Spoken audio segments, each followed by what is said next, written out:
My name is Aaron J. Baldelion from BSHM4D, and here are some F&B restaurant management checklists. Merely, starting a restaurant will not ensure that you will have a booming restaurant business. Almost 60% of restaurants close within the first year of operation because the owners do not understand how to manage them effectively.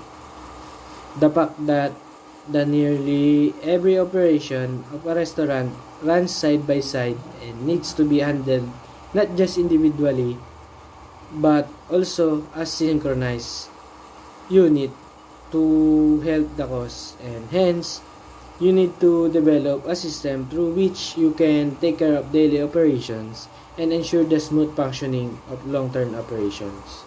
Our solution to this creating a restaurant management checklist and adhering to it is that understanding a daily restaurant management checklist. And here's the detailed checklist for managing daily restaurant operation. Number 1, restaurant management checklist, manager's duties.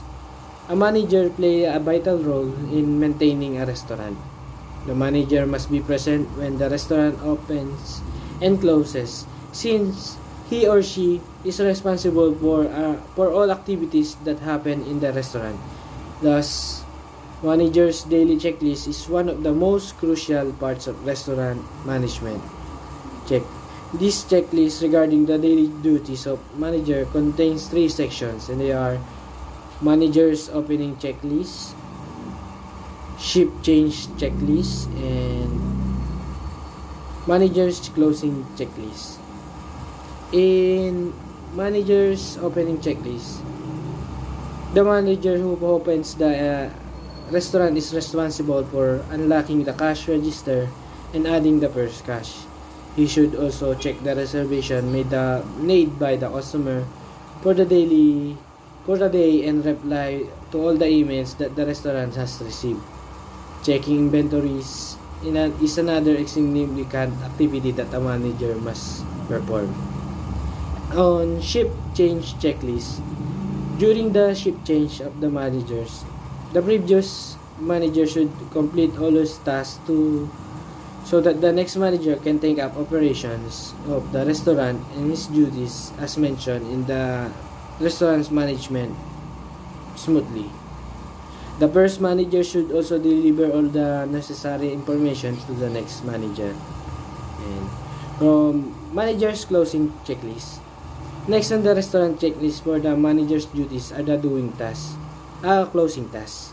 Just as managers have to perform specific duties at the start of the day, they have some similar duties that they must perform at the end of the day.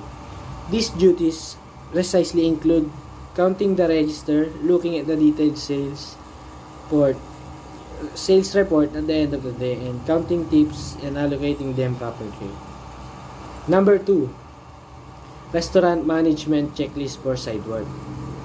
Certain tasks need to be performed by the restaurant staff when restaurant is in the slow hour of the day, or when the restaurant is closed after lunch and prepping for the evening shift.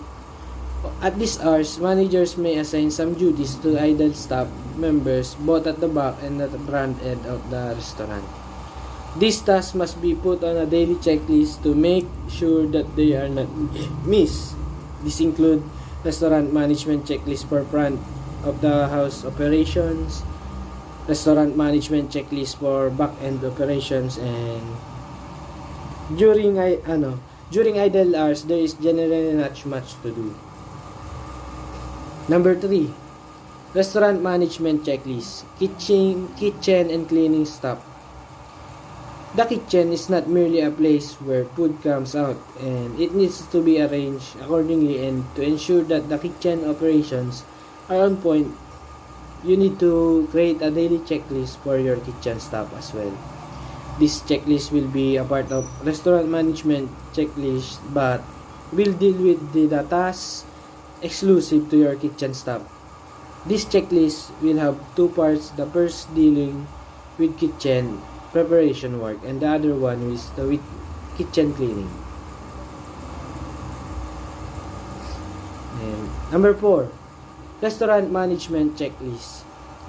Servers checklist. Considering that your servers will be the face of your kitchen, and how can you possibly not make a checklist for them as well? Just like the managers, you should make 3 different checklists for the servers, which will help them perform better.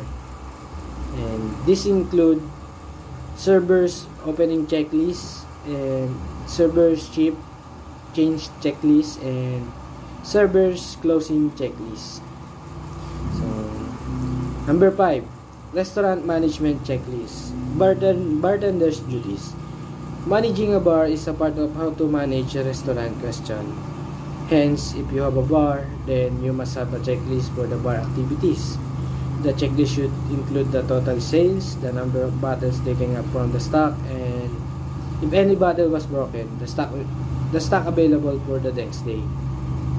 Since the internal theft in the bar is the most, the bar daily management checklist should be so comprehensive that all misoperation with the liquor bottles can be easily traced. A proper checklist will help you to control liquor costs to great extent. And last, number 6, marketing checklist for daily restaurant management.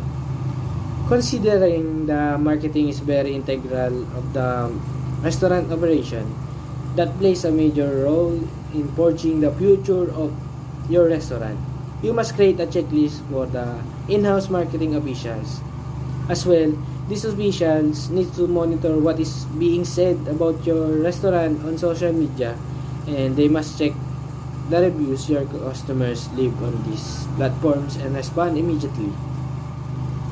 You must inform your officials to be grateful to the ones, since making your presence felt on the social media page is important.